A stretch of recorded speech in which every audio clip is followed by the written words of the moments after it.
جن قوموں کا تعلق ان کی کتاب سے ختم ہو جاتا ہے وہ قومیں ختم کر دی جاتی ہیں.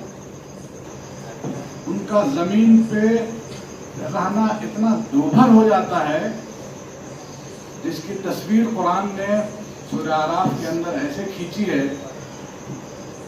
نبی صلی اللہ علیہ وسلم سے کہا کہ اے نبی ان کو وہ خبر بتاؤ تم جو تم سے پہلے قومیں گزری ہیں اور جنہیں ہم نے کتاب دیا ہے. جب انہوں نے کتاب سے لا تعلقی کا اظہار کیا تو اللہ بھی ان سے لا تعلق ہو گیا. اللہ تعالیٰ فرماتا ہے وَاتْلُ عَلَيْهِمْ نَبَأَ الَّذِي آتَيْنَاهُ آيَاتِنَا. اے نبی انہیں وہ بڑی خبر سناؤ ان لوگوں کی جن کو ہم نے کتاب دی تھی اپنی آیات سے نوازا تھا. فَانْسَلَخَ مِنْهَا تو وہ اس کتاب سے نکل کے بھاگ گئے نکل گئے. اور قرآن نے جو انسلاخ کا لفظ استعمال کیا ہے وہ لفظ اتنا دلچسپ ہے اور اتنے گہرے معنی رکھتا ہے کہ آپ کو کم از کم اردو تفاسیر میں تو اس کا چرچا بہت کم دیکھنے کو ملے گا. انسلاخ کہتے ہیں کسی بکری کو اس کی پوری کھال ادھیڑ کے زندہ ویسی کھڑا کر دینا، اس کو انسلاخ کہتے ہیں. آپ اندازہ کیجئے کہ اللہ نے صرف ایک لفظ کے ذریعے سے اس قوم کی جو کتاب سے دور ہو جاتی ہے اس کی کتاب سے دوری کی مثال ایسے ہی ہے کہ اس قوم کی کھال ادھیڑ لی جائے تو ہوتا کیا ہے تصور کیجئے آپ. جس شخص کے جسم سے اس کی کھال ادھیڑ لی جائے تو ہوتا کیا ہے. اگر ہوا نہیں چلتی ہے تو بھی اسے تکلیف ہے، ہوا چلے تو بھی تکلیف ہے. کسی بھی حالت میں جس کی کھال ادھیڑ لی گئی ہو وہ کس کرب میں مبتلا ہوتا ہے. اللہ نے ایک لفظ میں پوری پچھلی امتوں کی ایک تصویر بیان کر دی ہے. فَانْسَلَخَ مِنْهَا. اس تصویر کو ذہن میں رکھیے اور اس سے بدترین مثالیں آگے دیکھیے. میں جو آیات پڑھ رہا ہوں، جو لوگ ترجمے سے قرآن نہیں پڑھتے ہیں ان کے لیے شاید یہ پہلی بار سننے کو ملے گا کہ میں کیا کہہ رہا ہوں. تو جب انہوں نے اپنی کتاب سے فَانْسَلَخَ مِنْهَا، جب اپنی اللہ کی آیات سے جب وہ اپنا رشتہ توڑ لیتے ہیں ویسے نکل جاتے ہیں جیسے بکری اپنے کھال سے واپس ہو جائے.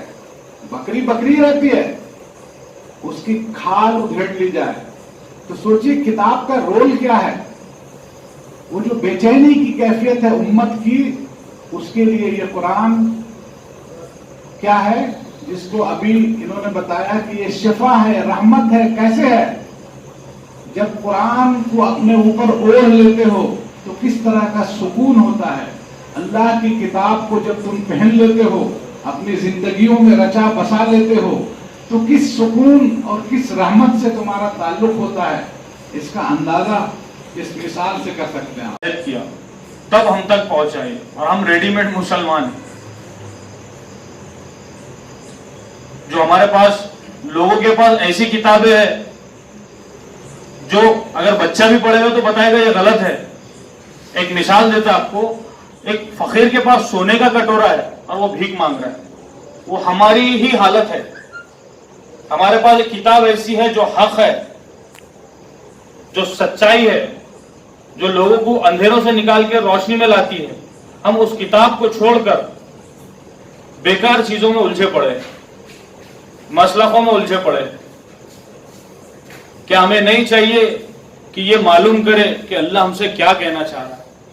یہ بار بار دہرانے کی اس لیے ضرورت پڑ رہی ہے کیونکہ آپ دیکھ رہے ہیں ابھی قرآن کے تعلق سے پروگرام آرگنائز کیا گیا تو کتنے لوگ. یہ 1400 سال کا زنگ ہے، اتنی آسانی سے نکلنے والا نہیں ہے. کیا وجہ ہے کہ ہم قرآن کو پڑھنا تو دور کی بات دیکھنا بھی نہیں چاہ رہے. کتنے لوگ ہو گئے جو قرآن کو سمجھ کر پڑھتے ہیں. اعوذ باللہ من الشیطان الرجیم. بسم اللہ الرحمن الرحیم. شروع اللہ کے نام سے جو بڑا مہربان نہایت رحم کرنے والا ہے. سبھی تعریف اللہ ہی کے لیے ہے جو تمام جہانوں کا پروردگار ہے. ربش رح لی صدری ویسر لی امری واحلل عقدۃ من لسانی یفقہوا قولی. ربش رح لی صدری، اے میرے رب میرے لیے میرا سینہ کشادہ فرما. ویسر لی امری، اور میرا کام آسان کر دے. واحلل عقدۃ من لسانی یفقہوا قولی، اور میری زبان کی گرہ کھول دے تاکہ وہ میری بات سمجھ سکے. آج کے اس پروگرام کے صدر محترم عالی جناب صداقت حسین صاحب،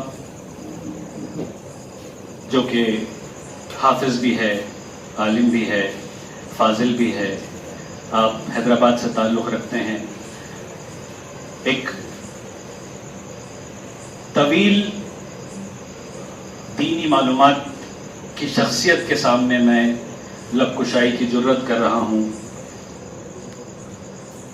ہمارے آڈینس میں اورنگ آباد شہر کے سینئر موسٹ ایڈوکیٹ جناب ایم اے لطیف صاحب موجود ہے، جنہوں نے قرآن ایک پریچے ایک کتاب لکھی ہے جو کافی مقبول ہوئی ہے، اور میں سمجھتا ہوں کہ اورنگ آباد کے سبھی گھروں میں وہ کتاب موجود ہے. جناب خالد احمد صاحب یہاں موجود ہے. اسی طرح سیف محمد صاحب، جنہوں نے آج کے اس پروگرام کو آرگنائز کیا. اسی طرح آڈینس میں ایسے کئی لوگ ہیں جو کہ اسٹیج کے ہیں. مقصود انصاری صاحب اسٹیج پر آ چکے ہیں. جناب حفیظ صاحب ہے، ہمارے حفیظ علی صاحب، شہاب مرزا صاحب، جو کہ اپنی تحریروں سے لوگوں میں ایک بیداری پیدا کرنے کی کوشش کرتے ہیں. سر آصف یہاں موجود ہے،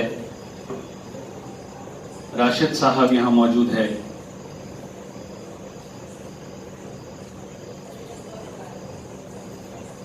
اور تمام دین کا فہم رکھنے والے، قرآن سے محبت رکھنے والے آپ تمام سامعین یہاں موجود ہے. میں آج کے اس پروگرام کو آرگنائز کرنے کے لیے سب سے پہلے تو صادق حبیب صاحب کو مبارکباد دیتا ہوں، اور میں ان کا شکریہ ادا کرتا ہوں کہ انہوں نے مجھے اس قابل سمجھا کہ اس عنوان پر میں لب کشائی کر سکوں، اپنے خیالات کا اظہار کر سکوں. جلسہ یوم القرآن، اس عنوان پر آج ہم سب لوگ یہاں جمع ہوئے ہیں. قرآن اللہ کے بندوں کے نام ایک پیغام. یہ وہ پاکیزہ کتاب ہے جو ہمیں صراط مستقیم کا راستہ بتاتی ہے. یہ وہ پاکیزہ کتاب ہے جو ہمیں زندگی گزارنے کا طریقہ بتاتی ہے. یہ وہ کتاب ہے جس نے ہمیں ضابطۂ اخلاق کیا ہوتا ہے، ہماری سٹینڈرڈ آف لیونگ کیا ہونی چاہیے، ہمارا زندگی گزارنے کا طریقہ کیا ہونا چاہیے، دنیا کیا ہے، آخرت کیا ہے، نیکیوں کی ہدایت اس کتاب میں دی گئی ہے. ہم کس مقصد کے لیے دنیا میں بھیجے گئے ہیں، اس دنیا کے بعد کی جو دائمی زندگی ہے وہ کیا ہے. یہ جو زندگی ہم گزار رہے ہیں اور جس زندگی کو گزارنے کے لیے ہم جدوجہد میں لگے ہیں، دن رات ایک کر رہے ہیں، وہ زندگی کیا ہے، اور ہماری پرماننٹ زندگی کیا رہنے والی ہے، وہ اس کتاب میں ہمیں بتایا گیا ہے. یہ ایک مکمل ہمارے لیے لائف سٹائل ہماری کیسی ہونی چاہیے، وہ ایک کمپلیٹ، جسے ہم کہیں گے ہماری گائیڈ لائن ہے. اس کے ذریعے ہم تا حیات اپنی زندگی پرماننٹلی دنیا میں بھی آرام سے اور دنیا کے بعد بھی آرام سے گزار سکتے ہیں. یہ کتاب ہم لوگوں نے اپنے آپ کے لیے مخصوص کر لی ہے، لیکن یہ کتاب تمام انسانیت کے لیے ہے، یہ کتاب پورے عالم کے لیے ہے، قرآن مجید پوری دنیا کے لیے ہے۔ سورہ بقرہ سورہ نمبر 2 آیت نمبر 185 میں اللہ تعالیٰ فرماتے ہیں شہر رمضان الذی انزل فیہ القرآن ہدی للناس وبینات من الہدی والفرقان۔ رمضان وہ مبارک مہینہ تھا جس میں قرآن اترا انسانیت کی ہدایت کے لیے، مسلمانوں کی ہدایت کے لیے نہیں کہا گیا ہے، یہ تمام انسانیت کی ہدایت کی کتاب ہے۔ قرآن ہدی للناس ہے، یہ ہدایت کی کتاب ہے، یعنی کہ یہ کتاب تمام عالم کے لیے ایک ہدایت کا ذریعہ ہے۔ ہر انسان کے لیے صبح اٹھنے سے لے کر رات میں سونے تک کا آپ کا کس طرح کا لائف سٹائل ہونا چاہیے، یہ تمام مکمل معلومات اس کتاب میں دی گئی ہے۔ اللہ تعالیٰ فرماتے ہیں یہ قرآن مجید قوموں کے لیے ہدایت ہے، ہدایت کے لیے غور و فکر کرنا ضروری ہے۔ اس کتاب کا ایک ایک لفظ، ایک ایک سطر سمجھ کر پڑھنے کی ضرورت ہے۔ 4 چیزیں کرنی ہیں ہم کو۔ سب سے پہلے تو یہ کتاب پڑھنا ہے، اس کو سمجھنا ہے، اس پر عمل کرنا ہے اور اسے آگے پھیلانا ہے۔ یہ 4تھ سٹیج ہے آگے پھیلانے کی۔ سب سے پہلی سٹیج اگر ہم سمجھ لیں کہ اسے ہم کو پڑھنا ہے، اس کو ہم کو روز کھولنا ہے، اگر ہم اپنی زندگی ایک چین کی زندگی، ایک سکون کی زندگی گزارنا چاہتے ہیں تو سب سے زیادہ ضروری ہے کہ ہم قرآن کو سب سے پہلے پڑھیں، اس کے بعد اس کو سمجھیں کہ اللہ تعالیٰ ہم سے کیا ایکسپیکٹ کر رہا ہے، ہمیں اس دنیا میں کیوں بھیجا گیا ہے۔ جب ہم سمجھنے لگیں گے تبھی جا کر ہم اس پر عمل کرنے لگیں گے، اور جب ہم خود اس پر عمل کریں گے تب جا کر ہم اس کا پیغام دوسروں تک پہنچا سکیں گے۔ ہم کہیں نہ کہیں یہ بھول گئے ہیں کہ ہمارا مقصد دعوت ہے، ہم عمل ہی نہیں کر رہے ہیں، ہم پڑھ ہی نہیں رہے ہیں، ہم اس پہ عمل ہی نہیں کر رہے، تو ہم دعوت کس منہ سے دیں گے؟ ہم کس کو دعوت دیں گے؟ ہم کسے یہ بتائیں گے کہ یہ کتاب ایک ہدایت کی کتاب ہے؟ اس لیے سب سے زیادہ اہم یہ ہے کہ ہم اس کو سمجھیں، اس کو پڑھیں، اس کو سمجھ کر پڑھنے کی کوشش کریں۔ یہ کتاب اللہ تعالیٰ نے اس میں صاف طور پہ واضح انداز میں لکھ دیا ہے ذالک الکتاب لا ریب فیہ، لا، اس کتاب مقدس میں کسی غلطی یا شک و شبہ کی کوئی گنجائش ہی نہیں ہے، اس کا ہر لفظ سچائی اور ہر مضمون یقین پر مشتمل ہے۔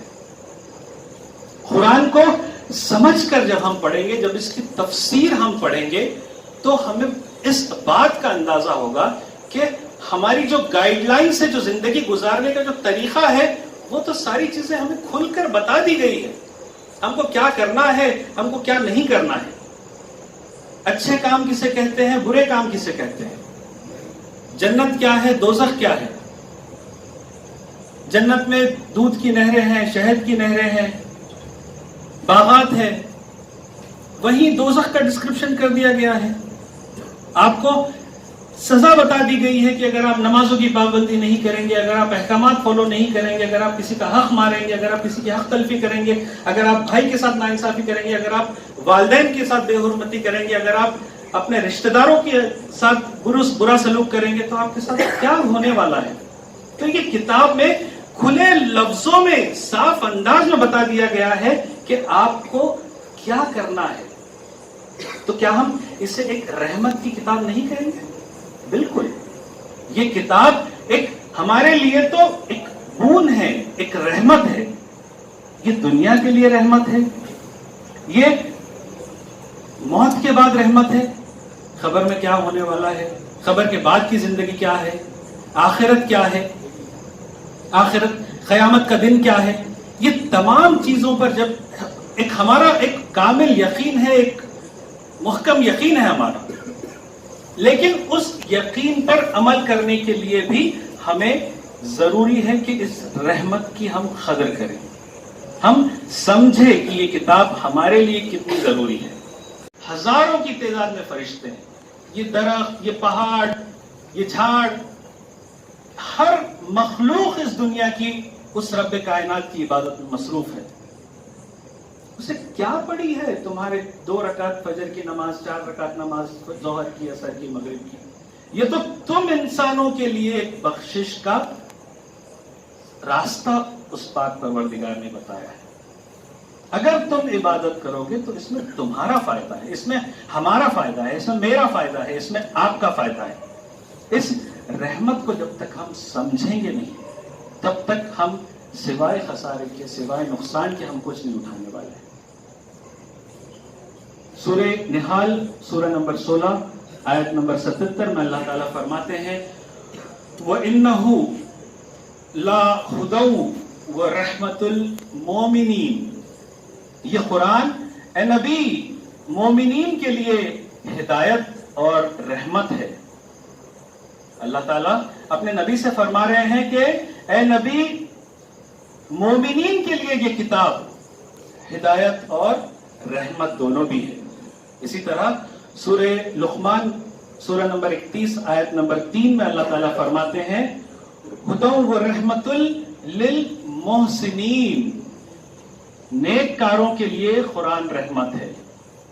یعنی کہ یہاں پہ آپ کو بتا دیا ہے کہ آپ کے اعمال کیسے ہونے ہیں۔ اگر آپ کے اعمال صحیح ہے، اگر آپ نیک ہے، اگر آپ صالح ہے، تو آپ کے لیے یہ کتاب رحمت ہے۔ یہ کتاب صرف آپ کے لیے رحمت ہی نہیں بلکہ آپ کو، ہم کو گمراہیوں سے بچانے کی کتاب ہے۔ غلط راستہ اختیار کرنا، برے کام کرنا، یہ تمام چیزیں ہمیں گمراہی کی طرف لے جاتی ہیں۔ تو یہ کتاب ہمیں نہ صرف سچائی کا راستہ دکھاتی ہے بلکہ ہمیں گمراہ ہونے سے بھی بچاتی ہے، ہمیں غلط راستہ اختیار کرنے سے یہ کتاب بچاتی ہے۔ سورہ طٰہٰ، سورت نمبر 20 آیت نمبر 123 میں اللہ تعالیٰ نے فرمایا ہے کہ فَمَنِ اتَّبَعَ هُدَايَ فَلَا يَضِلُّ وَلَا يَشْقَىٰ، جو کوئی میری ہدایت کی پیروی کرے گا، قرآن کی پیروی کرے گا، نہ تو وہ گمراہ ہوگا اور نہ کسی تکلیف میں مبتلا ہوگا۔ اتنا بڑا وعدہ اللہ تعالیٰ نے اپنی کتاب میں کر دیا ہے کہ اگر کوئی میری کتاب کی پیروی کرتا ہے تو یہ چیلنج ہے، وہ کبھی بھی اپنی زندگی میں گمراہ نہیں ہو سکتا۔ تو ایک آسان سا زندگی گزارنے کا طریقہ اللہ تعالیٰ نے ہم کو بتا دیا ہے۔ اس کتاب پر چلنا ہے، اس کی پیروی کرنا ہے، اللہ تعالیٰ کے احکامات کی پیروی کرنا ہے، ان احکامات پہ ہمیں چلنا ہے۔ طبرانی کی روایت ہے، آپ صلی اللہ علیہ وسلم فرماتے ہیں کہ قرآن کا ایک سرا اللہ کے ہاتھ میں ہے اور اس کا دوسرا سرا اس کی تلاوت کرنے والے، اس پر عمل کرنے والے اور اس کو سمجھ کر پڑھنے والے کے ہاتھ میں ہوتا ہے۔ یعنی کہ رسی، جس طرح سے ایک رسی کا ایک سرا اللہ تعالیٰ کے ہاتھ میں ہے اور دوسرا سرا اس بندے کے ہاتھ میں ہے، اس شخص کے ہاتھ میں ہے جو اس پاک پروردگار کے کلام پاک کی تلاوت کر رہا ہے، اس کو سمجھ رہا ہے، اس کے احکامات پر عمل کر رہا ہے۔ تو اگر ایک سرا اللہ کے ہاتھ میں ہے اور دوسرا سرا بندے کے ہاتھ میں ہے تو وہ بندہ کیسے گمراہ ہو سکتا ہے؟ وہ بندہ کیسے غلط راستے پہ جا سکتا ہے؟ سوال ہی پیدا نہیں ہوتا۔ اس کو تو وہ رسی کے ذریعے صراط مستقیم ہی پر چلنا ہے۔ قرآن ہمیں آنے والے فتنوں اور فسادوں سے بچاتا ہے۔ قدم قدم پہ آج جس طرح کی ہم زندگی گزار رہے ہیں، جس لائف سٹائل کی ہم لوگ زندگی گزار رہے ہیں، ہر قدم پہ ایک نیا فتنہ، نیا فساد ہمارے سامنے کھڑا ہے۔ تو اللہ تعالیٰ فرماتا ہے کہ یہ کتاب میرے بندوں کی حفاظت ہر طرح کے فتنوں اور فساد سے کرتی ہے۔ صحیح مسلم کی ایک روایت ہے، آپ صلی اللہ علیہ وسلم نے فرمایا کہ سورہ کہف کی ابتدائی 10 آیتیں اگر یاد کر لی جائے تو دجال کے فتنے سے محفوظ رہیں گے۔ آدم علیہ السلام سے تو دنیا جب تک قیامت آنے والی ہے کئی فتنے فساد ہوں گے، لیکن سب سے بڑا فتنہ دجال کا فتنہ ہے، ایسا کہا جاتا ہے. اور صحیح مسلم ہی کی روایت ہے کہ اگر دجال کے فتنے سے اس قوم کو بچنا ہے تو سورہ کہف کی آیتوں سے حفاظت ہو سکتی ہے. تو ہمارے پاس تو پورا قرآن ہے اس طرح کی فتنے فسادوں سے بچنے کے لیے. قرآن میں ہمیں شفا بتائی گئی ہے، جسمانی امراض سے شفا، روحانی جو بیماریاں ہوتی ہیں اس سے شفا. یعنی کہ ایک کلام پاک کی جتنی بڑائی پیش کی جائے، جتنی کبریائی پیش کی جائے، اس قرآن مجید کی جتنی تعریف کی جائے اتنی کم ہے. سورہ یونس سورہ نمبر 10 آیت نمبر 57 میں اللہ تعالیٰ فرماتے ہیں یا ایھا الناس قد جاءتکم موعظۃ من ربکم وشفاء لما فی الصدور. اے لوگو، تمہارے رب کی طرف سے تمہارے لیے ایک زبردست نصیحت آ چکی ہے. من ربکم وشفاء لما فی الصدور. اور اس کی خصوصیات یہ ہے کہ یہ دلوں کی بیماریوں کو دور کرتی ہے. دلوں کی بیماریوں سے مراد ہے کینہ، حسد، بغض، تکبر، جھوٹ، نفس کا شر. یہ تمام چیزوں سے قرآن ہمیں بچاتا ہے، قرآن کی تلاوت ہمیں بچاتی ہے. سورہ بنی اسرائیل سورہ نمبر 17 آیت نمبر 82 میں اللہ تعالیٰ فرماتے ہیں وَنُنَزِّلُ مِنَ الْقُرْآنِ مَا هُوَ شِفَاءٌ هُوَ رحمت المومنین ولا یزید الظالمین الا خسارا. وننزل من القرآن وهو شفاء. قرآن کو ہم نے نازل کیا اور اس میں ایسی آیتیں ہیں جو انسان کے لیے شفا ہے، وہ رحمہ اور رحمت ہے مومنوں کے لیے. ولا یزید الظالمین الا خسارا. لیکن یہ کتاب ظالموں کے لیے خسارے کے سوا کچھ نہیں، لیکن مومنوں کے لیے یہ کتاب شفا ہے، ہدایت ہے، رحمت ہے اللہ رب العزت کی. اور آج ہم نے اس کتاب کو چھوڑ دیا ہے. ہم اپنی زندگی میں اتنے مصروف ہو چکے ہیں کہ اپنے بچوں کو تعلیم دینے کے لیے بیچارے مولوی صاحب تھوڑی دیر کے لیے 10 منٹ کے لیے آتے ہیں. بس اتنی ہی دیر اگر ہمارے گھروں میں قرآن کھل رہا ہوگا تو کھل رہا ہوگا. کسی کا انتقال ہو جائے تو ہم ایصال ثواب کے لیے CM کی فاتحہ رکھ دے رہے ہیں، 10ویں پہ پڑھ لے رہے، چہلم پہ پڑھ لے رہے. رمضان میں ہم بہت اہتمام کرتے ہیں، 3 پارے کی تراویح کہاں ہو رہی، اس میں سے کچھ لوگوں کو 10 دن میں فری ہو جانا رہتا. اصل میں ہم یہ نہیں دیکھ رہے ہیں کہ 1.25 پارہ کہاں ہو رہا، رک رک کے پڑھنے والی تلاوت کہاں ہو رہی ہے، سمجھ کر پڑھنے والی تلاوت کہاں ہو رہی ہے.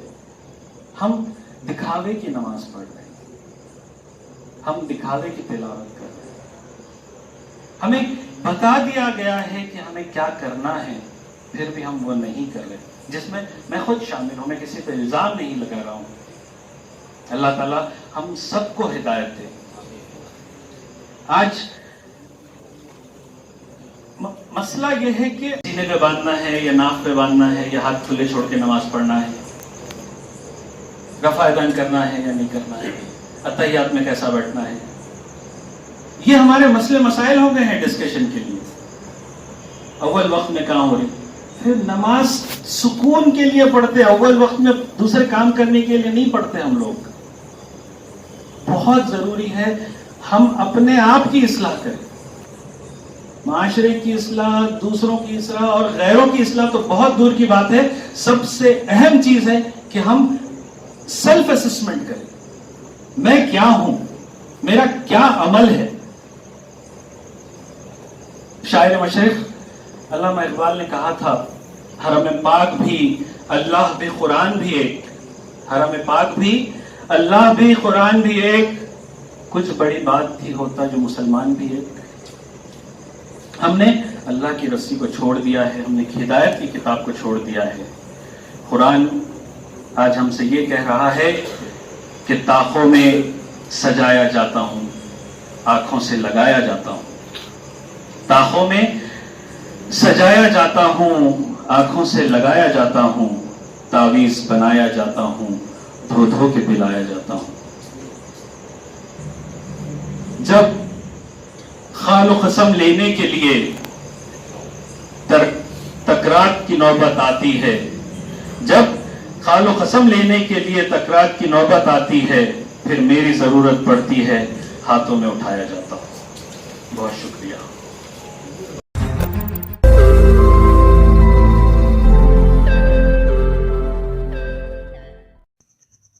روز نئی خبروں کو دیکھنے کے لیے ہمارے اورنگ آباد سماچار چینل کو سبسکرائب کیجیے اور نوٹیفیکیشن پانے کے لیے ہمارے بیل آئیکن کو دبائیے تاکہ ہر خبر کی نوٹیفیکیشن آپ کو ملتی رہے۔